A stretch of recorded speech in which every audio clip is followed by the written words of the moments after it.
प्रस्तुत है राज्य शिक्षा केंद्र मध्य प्रदेश भोपाल का प्रायोजित कार्यक्रम सुनो कहानी। सुनो कहानी, सुनो कहानी, कहो कहानी। सुनो कहानी, सुनो कहानी, कहो कहानी। खेल खेल में सीखो ज्ञान, सुनो कहानी देकर ध्यान। सुनो कहानी, बूझो और सबको समझाओ, बच्चों संग बच्चे बन जाओ। कहती थी जो दादी नानी, नई नई जानी अनजानी। सुनो कहानी, कहानी कहो कहानी। सुनो कहानी, सुनो कहानी, कहो कहानी। सुनो कहानी, सुनो कहानी, कहो कहानी।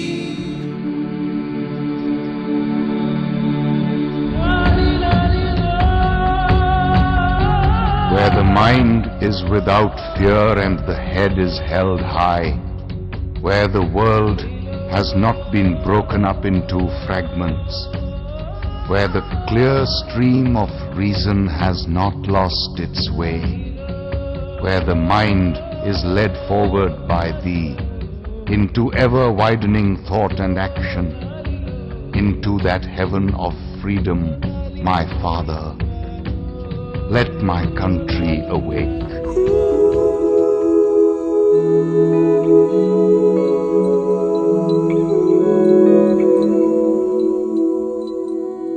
नहीं मांगता प्रभु विपत्ति से, मुझे बचाओ त्राण करो। विपदा में निर्भीक रहूं मैं, इतना ही भगवान करो। नहीं मांगता दुख हटाओ, व्यथित हृदय का ताप मिटाओ। दुखों को मैं आप जीत लूं, ऐसी शक्ति प्रदान करो। विपदा में निर्भीक रहूं मैं, इतना ही भगवान करो।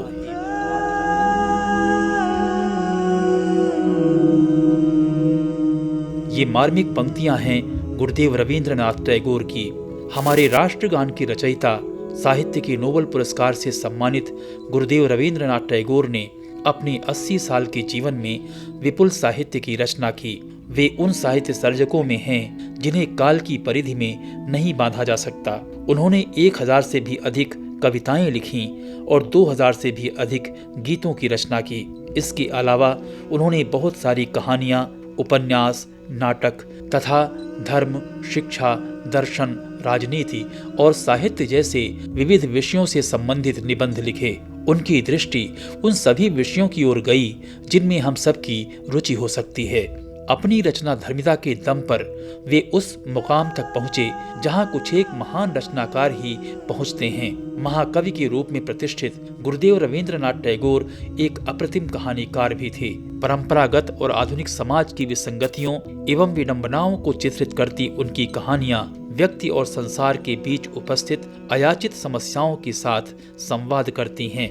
उनकी कहानियां सर्वश्रेष्ठ होते हुए भी लोकप्रिय हैं और लोकप्रिय होते हुए भी सर्वश्रेष्ठ हैं। अपनी कल्पना के पात्रों के साथ रवींद्रनाथ की अद्भुत सहानुभूतिपूर्ण एकात्मकता और उसके चित्रण का अतीव सौंदर्य उनकी कहानी को सर्वश्रेष्ठ बना देते हैं, जिसे सुनकर द्रवित हुए बिना नहीं रहा जा सकता। किसी ने ठीक ही कहा है कि उनकी कहानियां फौलाद को मोम बनाने की क्षमता रखती हैं। सुनो कहानी। आज हम आपको सुनवा रहे हैं गुरुदेव रवींद्रनाथ टैगोर की प्रसिद्ध कहानी भिखारिन पर आधारित एक कहानी, याचक और दाता। आज कहानी सुना रहे हैं भारतीय प्रशासनिक सेवा के वरिष्ठ अधिकारी और मध्य प्रदेश शासन के वाणिज्यिक कर, धार्मिक न्यास और धर्मस्व तथा संस्कृति विभाग के प्रमुख सचिव मनोज श्रीवास्तव। तो आइए सुने कहानी याचक और दाता।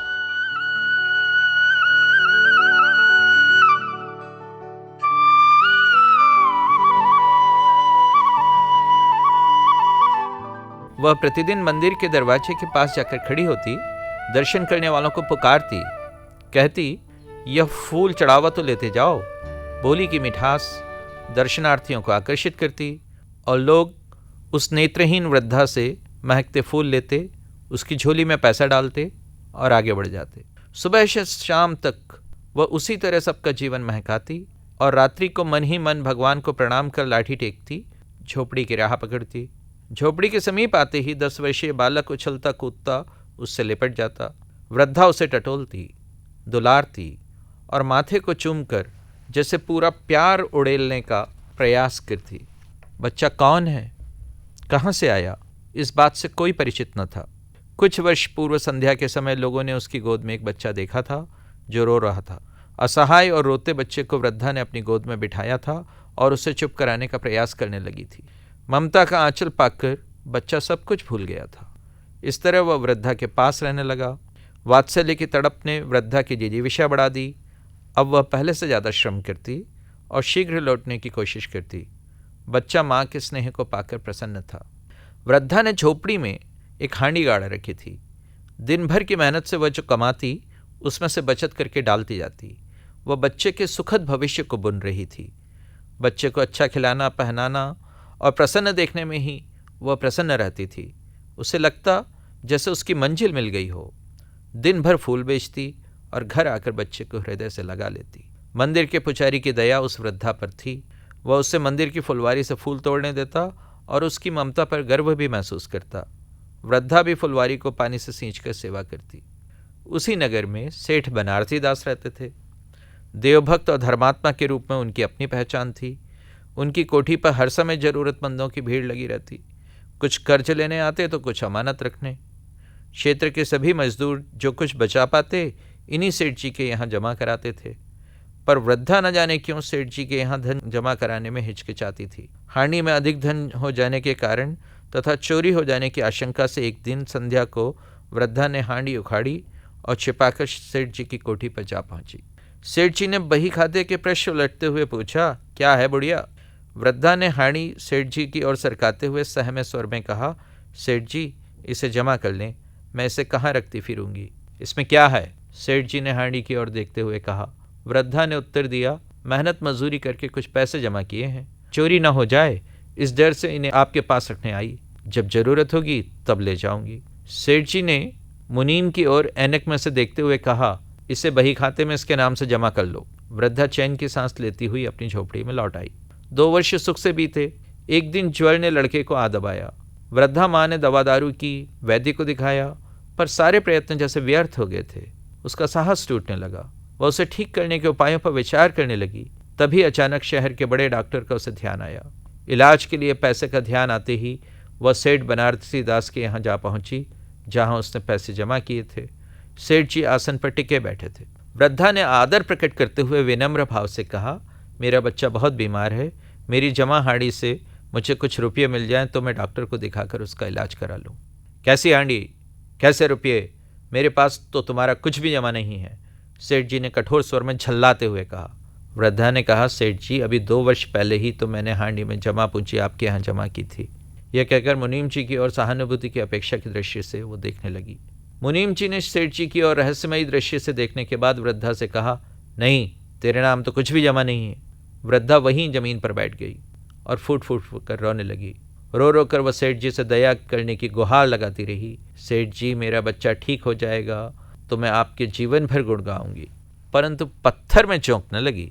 सेठ जी ने क्रुद्ध होकर उत्तर दिया, जाती है या नौकर को बुलाऊं? वृद्धा लाठी टेक कर खड़ी हो गई। जाते जाते सेठ जी की ओर मुंह करते हुए उसने कहा, अच्छा, भगवान तुम्हें बहुत दे। बच्चे की हालत दिनों दिन बिगड़ती गई। प्राणों के लाले पड़ते देख वृद्धा माँ हताश हो उठी। रह रहकर उसे सेठ पर क्रोध आ रहा था। वह करे तो क्या करे। अचानक वह कुछ सोचकर उठी और बच्चे को गोद में उठाकर सेठ जी के घर की ओर चल पड़ी। बच्चे का शरीर ज्वर से और उसका कलेजा क्रोध से जल रहा था। बच्चे को लेकर वह सेठ जी के यहाँ पहुंची और धरना देकर बैठ गई। एक नौकर आया और वृद्धा को देखकर सेठ जी को इसकी सूचना दी। सूचना पाते ही सेठ जी ने उसे वहां से भगा देने का आदेश दिया। नौकर ने बहुत कोशिश की पर वह टस से मस न हुई।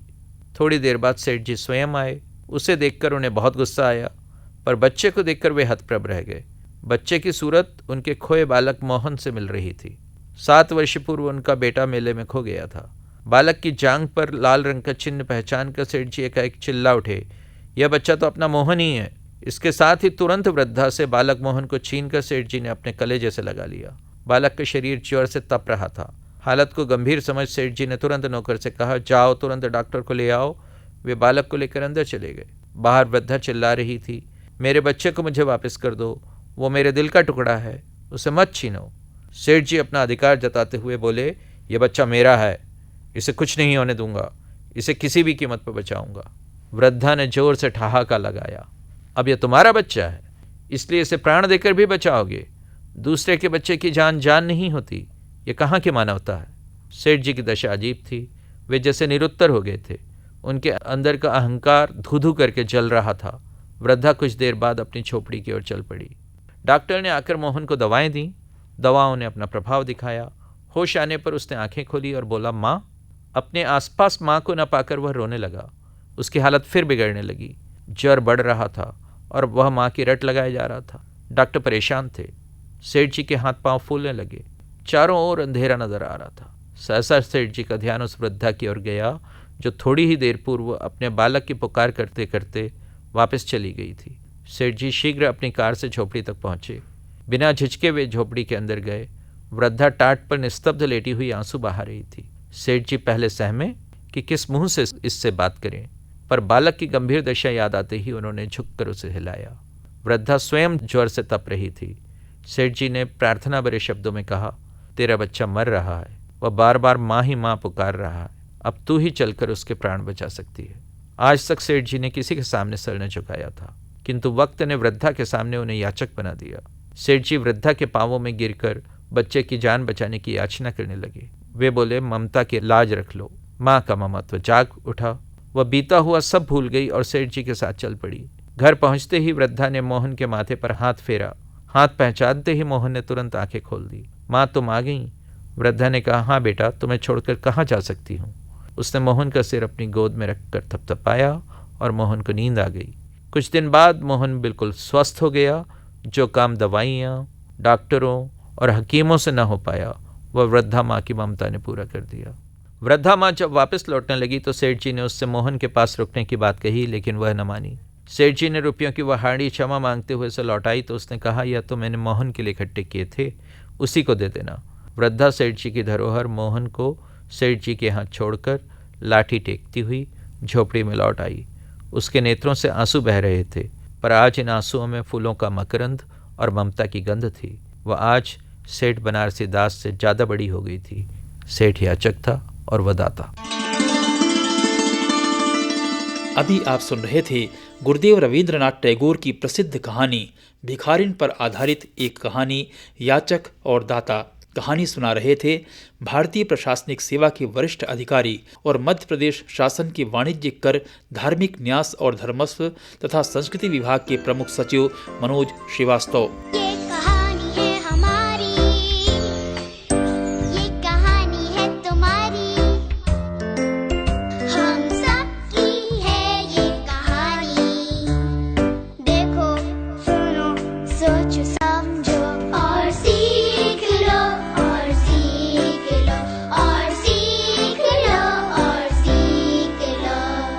और अब सवाल जवाब। 29 जनवरी को प्रसारित 5वें एपिसोड में आपने सुना था सुभद्रा कुमारी चौहान की कहानी हींग वाला।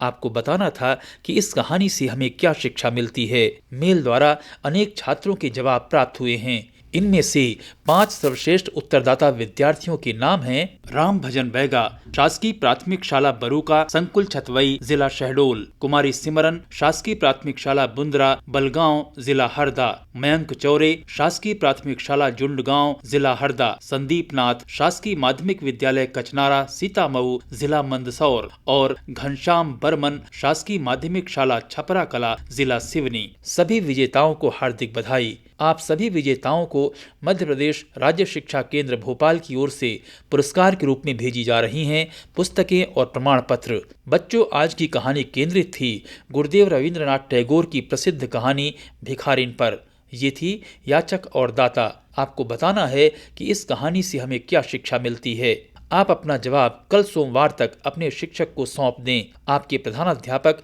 मंगलवार तक एक सर्वश्रेष्ठ जवाब को ईमेल से हमें भेजेंगे। ईमेल का पता है sunokahani.mp@gmail.com।